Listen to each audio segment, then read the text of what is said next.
Brothers and sisters, I want to welcome you into this special edition. In this program today, I am delighted to have Dr. Dennis Matekenya, who is our guest today. He is here in the United States, here at Andrews University. I don't want to preempt what he is here for because our guest will share with us why he is here. So I want you to take this program seriously. We are just here to debrief, to hear more what he has learned. So I want you to be there. Let me welcome our dear Dr. Dennis Matekenya. Thank you for having me. Thank you so much. We are so happy to have you here.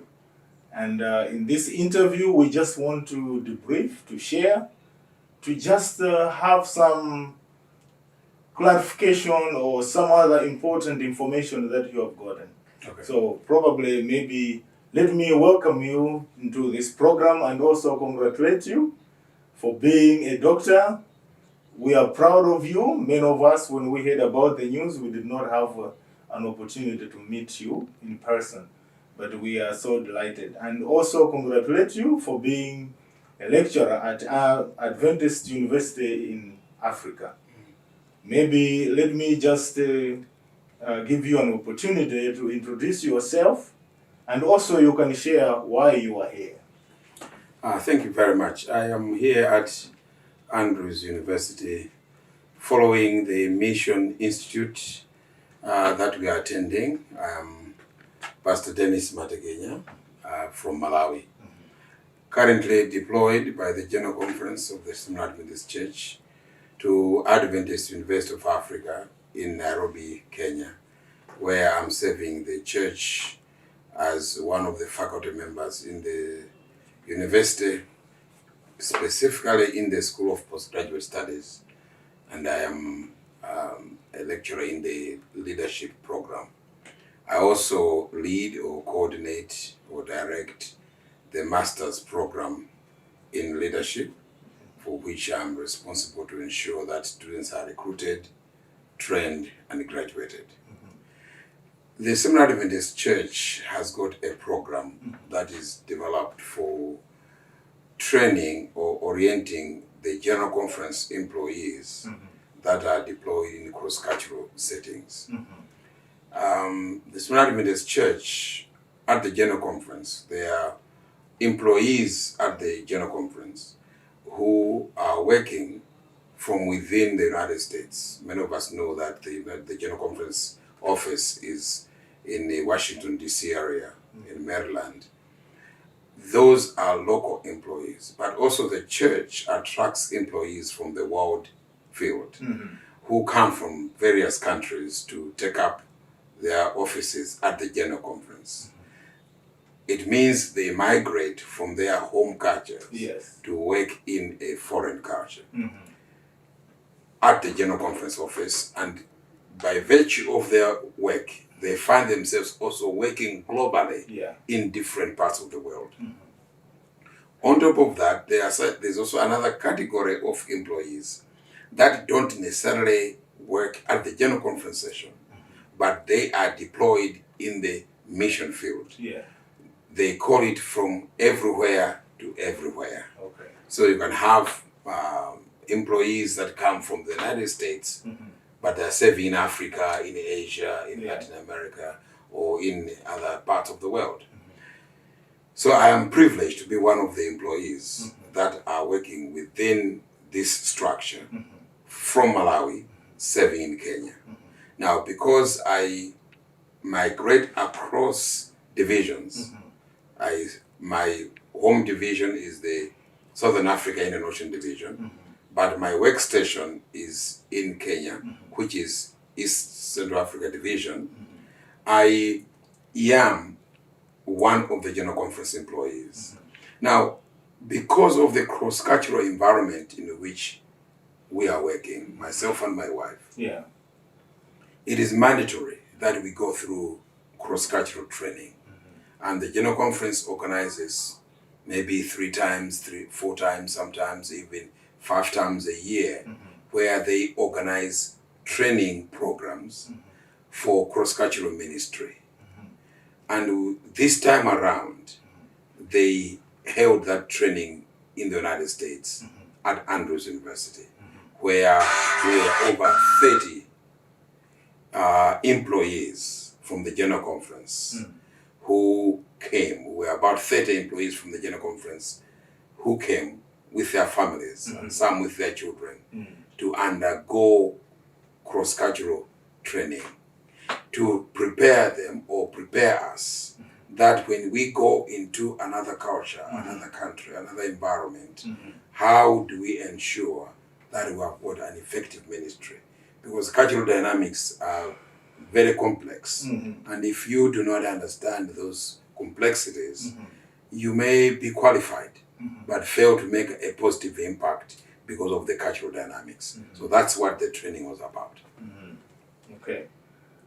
No, this just emphasizes the point that for us to go out there and preach the gospel, we need to know that people are different. We come from different cultures. It's not easy that you can go into another person's culture and be able to minister. You have to understand. So I just want to understand from your perspective, how has this meeting impacted your professional life? Or maybe as a lecturer, how has it changed your perspective on mission? Especially now in this 21st century, in this contemporary world where things are changing so rapidly, how has it changed your perspective? Yeah, that's a very important question. First, I read the concept of cross-cultural training to be extremely important. And I wish even those that work in pastoral settings in cities where there are people from other cultures that come to our churches, I wish they were exposed to this kind of training. So I would say that the impact in several areas. Number one, it has helped me to have an idea of the implications of culture in our ministry. And that idea has helped me to be cautious, to be respectful of other cultures. And should I go into a different culture to work, at least I know how to approach that culture in order to increase my acceptability with the people of that culture and to ensure that I have maximum impact. The other thing that I've learned through this is to appreciate that cultures may be different, but there's no superior culture. Having come across workers and employees that come from across cultures, this training has helped me to realize that what I'm used to in my culture and assessed by another culture, mine can be regarded as inferior.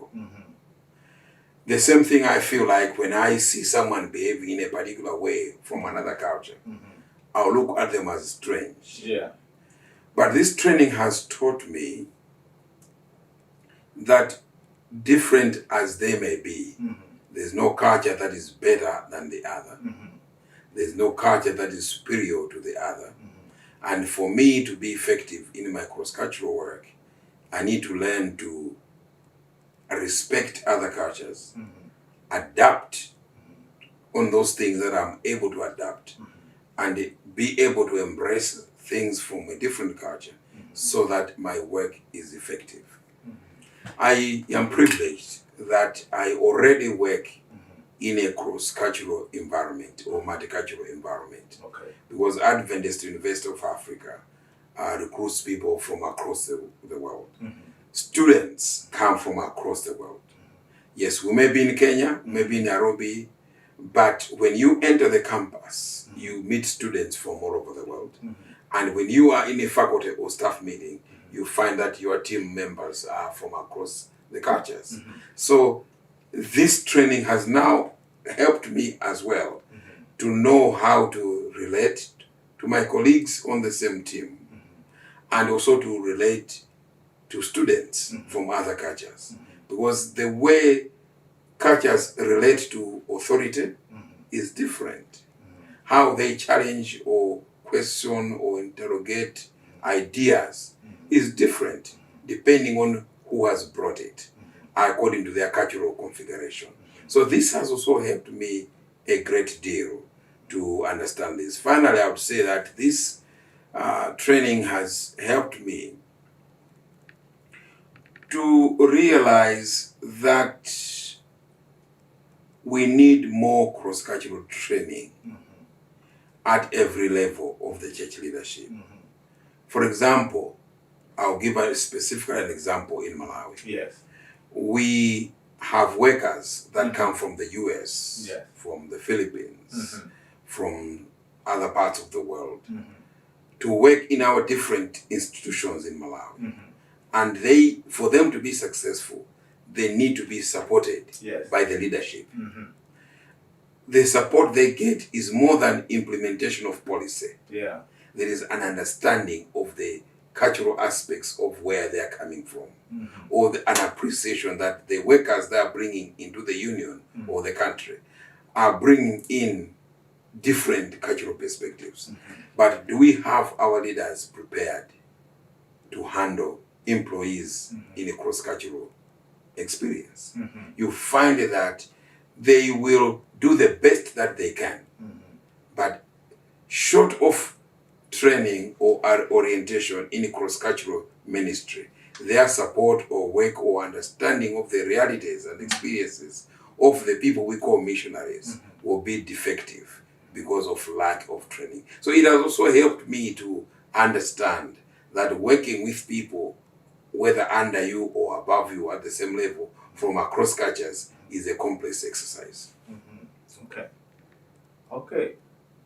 So, looking at the context of Malawi, should we say Malawi has the same culture? Because someone will be in Malawi, maybe a pastor or an evangelist who is traveling from Nsanje to Chitipa or Nsanje to Mangochi. Looking at the configuration of our culture, should we say, do we have cross-cultural ministry in Malawi, or it's only after you cross the borders? Very interesting question. When you talk of culture, it's a particular environment. It may not necessarily be cross-country culture. In some aspects, yes, that makes it worse, or it increases the dynamics of the cultural differences. But for example, in Malawi, if you are asked, you come from Nsanje, for example, a Sena, and you are supposed to serve in Mangochi, where they are predominantly Iyaos, you know that you are going to experience a reasonable degree of cultural shock. Yes. Because you are working in a different environment. The things, your assumptions that you bring, you'll find that they are not making sense in another culture. Yeah. You are coming from the Chewa area in Lilongwe or Lowa, but you are supposed to work in Mzimba, where it's no longer Chewa area, it's the Tumbuka area. You find that the cultural dynamics are different. What is important is for you to know your assumptions and be able to suspend judgment and be able to look at another culture from a neutral perspective for you to be able to learn, understand them, and be able to serve them even better. So in that regard, I would say that even in Malawi, within the country, we have some cultural differences among the different cultural groups. Yes. And for one to be effective who comes from another culture, they need to learn and appreciate dynamics of that culture.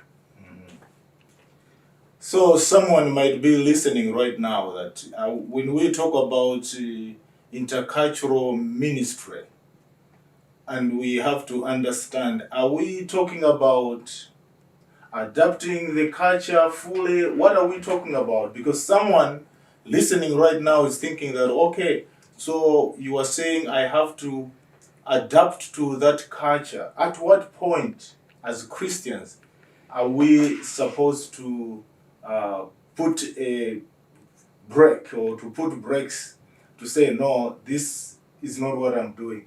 Are we consuming the whole culture, or is this the process, or it's the model that we want to use as we go out to minister unto them? I want you to clarify, because there are some other people who think that culture is evil.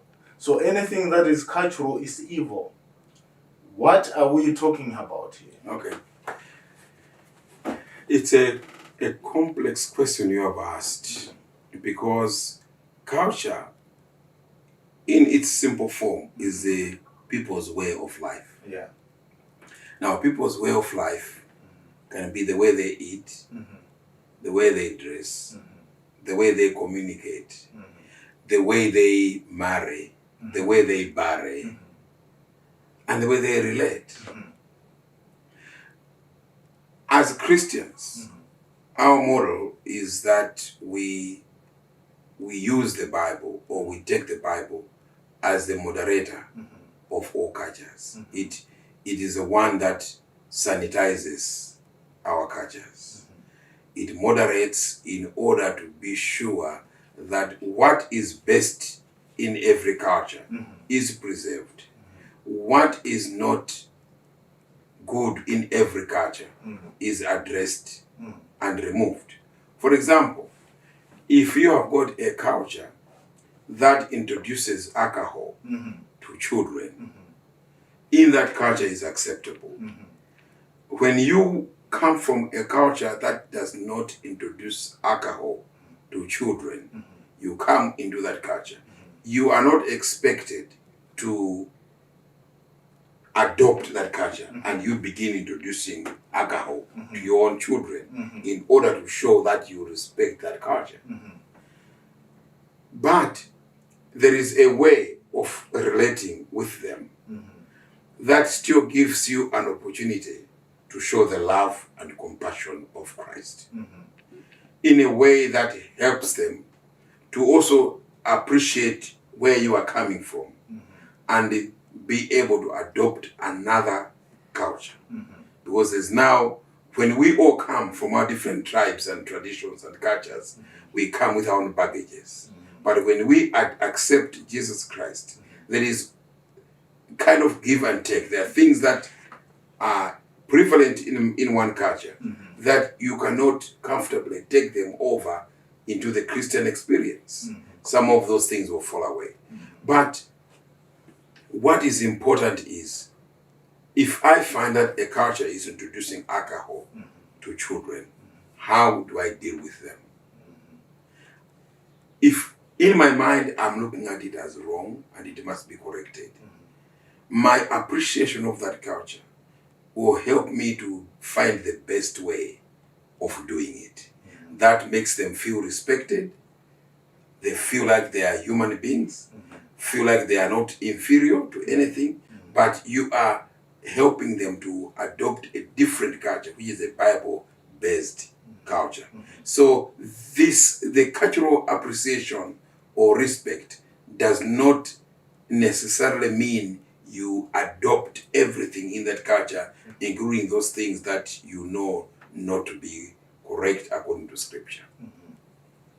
So this only solidifies the idea that when we talk about intercultural culture or ministering through cultures, it does not mean that we are consuming the whole culture and take it, but we are just finding a way of setting a rapport with the people by understanding them, because your arguments, once you understand them, you'll be able to talk their language.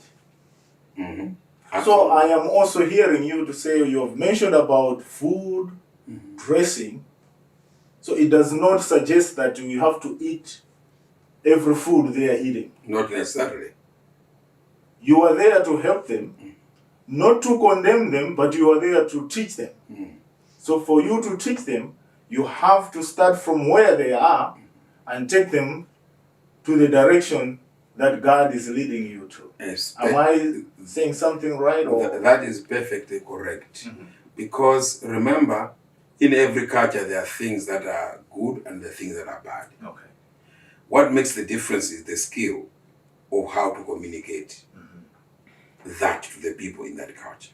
And the training that I have been privy to attend helps me now to know how do I deal with the things that I know not to be correct according to the Bible, but they are prevalent in another culture. How do I approach? How do I carry myself? How do I behave so that the other culture doesn't feel like they're being undermined? That's the skill. That's the knowledge that I wish most workers had. For example, you may be a pastor in Blantyre, and if you go to one church, you'll find that there are 2-3 people from Zimbabwe, Zambia, Tanzania, Kenya, others from Rwanda, Burundi. They are members of your church. The moment you realize that they are there, you know that they have come with their culture. Yes. How you minister to them is not necessarily the same you would minister to your colleague from the same culture as a Malawian. So this appreciation and understanding that people come with their cultures, and their cultures may not necessarily be bad. For example, I'll give you an example. There are other, in Malawi, when someone has been bereaved, we collect condolences and we go and do condolences. And usually it's not empty-handed. We go with our condolence, say money. In another culture, that's a no-no. You don't give someone money because I've lost a loved one. It's an insult to that culture. So how do you do it? First, you must learn. You must ask questions. You must know what happens in that culture. Now, the willingness to ask is what is key. Because we go with our assumptions. They look like us. These are Africans. Let us collect our condolences and go for our condolence. When that happens, you find that the other person is offended because their culture, that's not the practice. So it's very important for us to know what that other culture is about so that we don't do things that are unacceptable in that culture or they are offensive in that culture. But also the things that don't necessarily contravene biblical principles. They may be strange to you, but if you really examine them, you find that there is no particular text or Bible passage or Bible doctrine that this thing is contravening. But it only contravenes your own culture. How do you deal with that? These are the kinds of things that you would accept and say, if this is okay with them, they can do it. You may not be the one partaking in them, you may not be involved, but at least you respect. It's only those things that you feel like they are. Let's take, for example, child sacrifices in the Bible. It's a cultural practice. And you know, according to the Bible, you cannot be doing child sacrifices. Then you know you cannot be involved in this, even promoting or propagating this. But how you also approach those that are championing that practice requires this knowledge of that culture for you to be effective. Otherwise, there are many people whose effectiveness has been curtailed simply because they have not been good at understanding other people's cultures. So maybe this is the reason why maybe sometimes we have cultural shock in Malawi. I remember some incidences where maybe pastors who go to Mangochi or other areas, they will try to dress like the people in that area, but there are some other maybe Adventists who feel like, are you joining their religion or are you joining their culture? You know, so since you have interacted with people around the world, is there anything that you have learned from there, how they are doing mission elsewhere, that we can also learn and implement? Because we are Seventh-day Adventists worldwide. We cannot be in Malawi and conduct ourselves differently. But there are some other principles that are the same that we have to follow, even though they have to be applied to the culture, as you are saying. What have you learned that you have said, oh, I think this is something that is important that people who are doing ministry must implement? You know, as you speak, in terms of dress, let me just talk about dress. Yeah. There is only one thing that is common. Don't come to church naked. That's common in all cultures. There's no country where the culture is come to church naked. But how you dress is not material. So when we see people dressing in their robes and they come to an Adventist church, they are perfectly okay. This issue of jackets and neckties and shirts and suits, it's another culture that was introduced in Malawi. And we embraced it as a cultural practice. And we have even come to believe this is an Adventist culture. It isn't. Because the Adventist church has got diverse cultures. Last Sabbath, I attended church at South Bend First Church. First Church, yeah. There's a guy who sang a special song.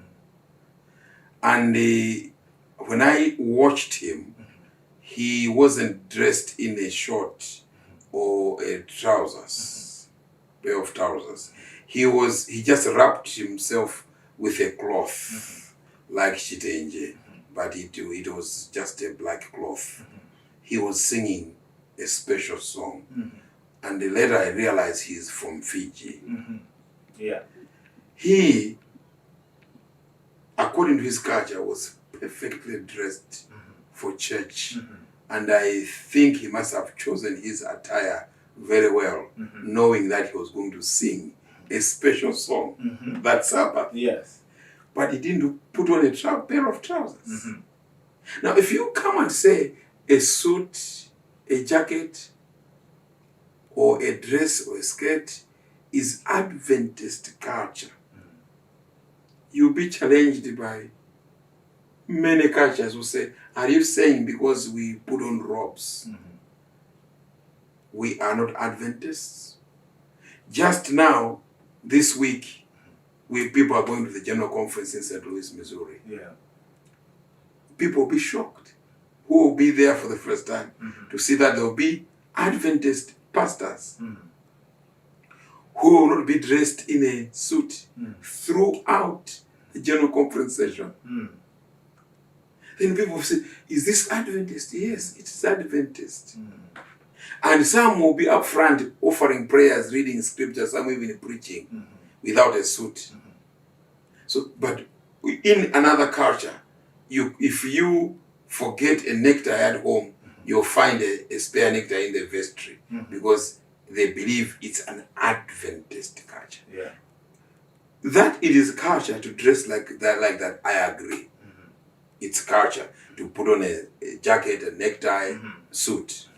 It's cultural, but it's not necessarily Adventist culture. Yeah. This is where people must understand. Okay. Thank you for making that clarification, because sometimes we argue on these things, but it's important for us to understand some of these basic things.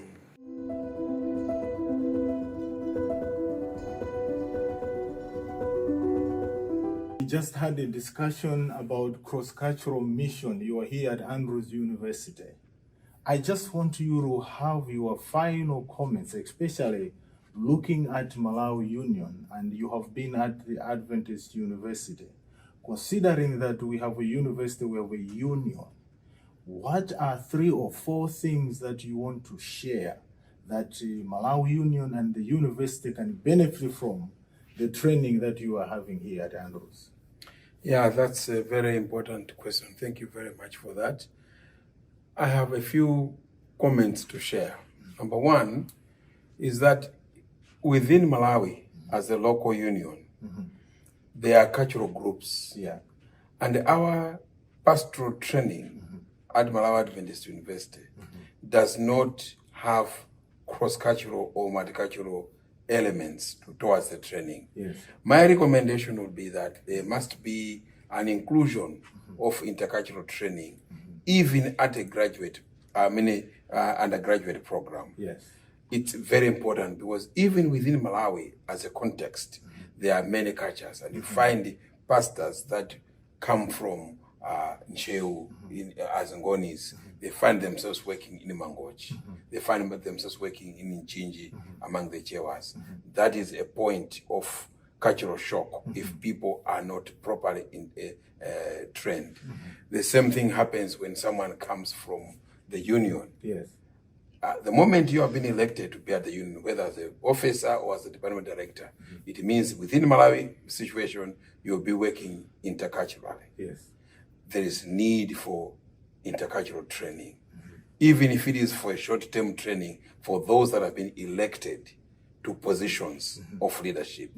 Because there is no avoiding the fact that once you are working as a leader, you work across cultures. Yes. You get out of your own culture into another culture where you are expected to be effective. On top of that, you find that you supervise work of cross-cultural employees. For example, if you're a union officer, you'll be working with missionaries that have come from all over the world Yes. to work in our Adventist institutions in Malawi. If you do not have that background, you'll be limited. No matter your best efforts and your best intentions, Yes. there will be some limitations where there's need to understand cross-cultural ministry.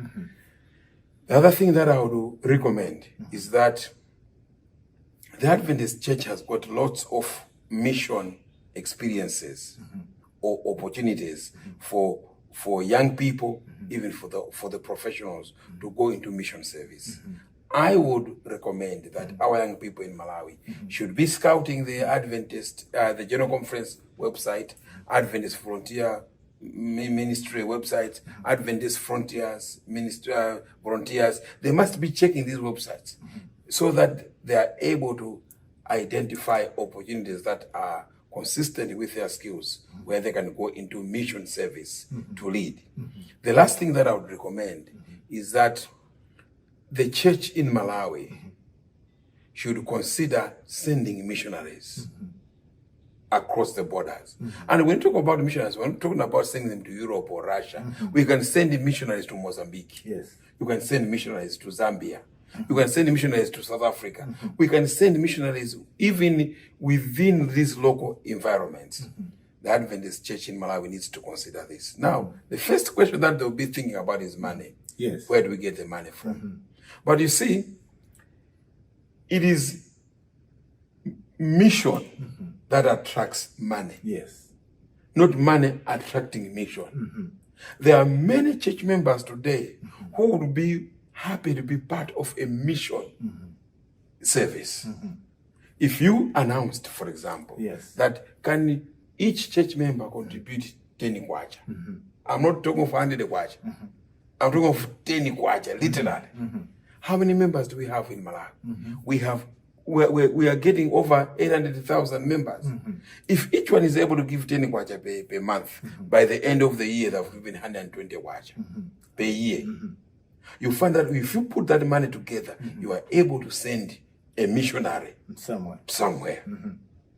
And the benefits of sending a missionary somewhere are enormous. Yeah. It means the church in Malawi will be qualified to sit at the table where mission vision is being discussed and mission decisions are being made. We shouldn't just be recipients of missionary workers. We should be providers of missionary workers. This is my proposition. So you hinted that there are other divisions or other unions that are deliberately sending their people Would you shed more light on that? I'll give you. Think of Brazil. Mm-hmm. Brazil has a strategy to train their young people, to prepare their young people, and deploy their young people to the mission field. That's why today Brazil is a leading missionary provider for this Adventist church. Now you'll be asking questions, where do they get the money from?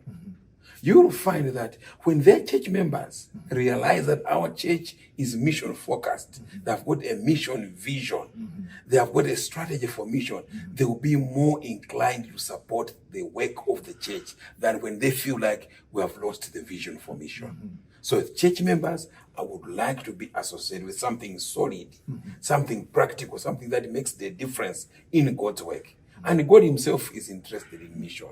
When people are organized for mission and they're able to send out volunteers or missionaries out, God is interested, and he will bless people that are focused on finishing God's work. That's my proposition. Thank you so much, Dr. Dennis Matekenya, who is a lecturer at Adventist University of Africa in Kenya. We were privileged to have you in this program. I want to thank you so much. I hope Malawi will benefit from the concepts, from the perspectives that he has shared, from the training that he had here at Andrews University here in Michigan, Berrien Springs.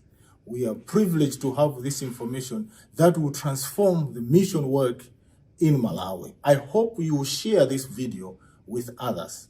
Please subscribe to our YouTube channel, V&V Media Solutions, for more programs. I'm encouraging you that you share this so that many people can understand cross-cultural ministry, because that's how we are supposed to minister in this 21st century when we are at the end of Earth history. Jesus is coming very soon. Our goal is to go and out there and preach the gospel. It was my pleasure, Dr. Matekenya, to have you in this program. I hope next time you come, we shall organize another interview. It was my pleasure. Thank you. Thank you for having me. Thank you. God bless you.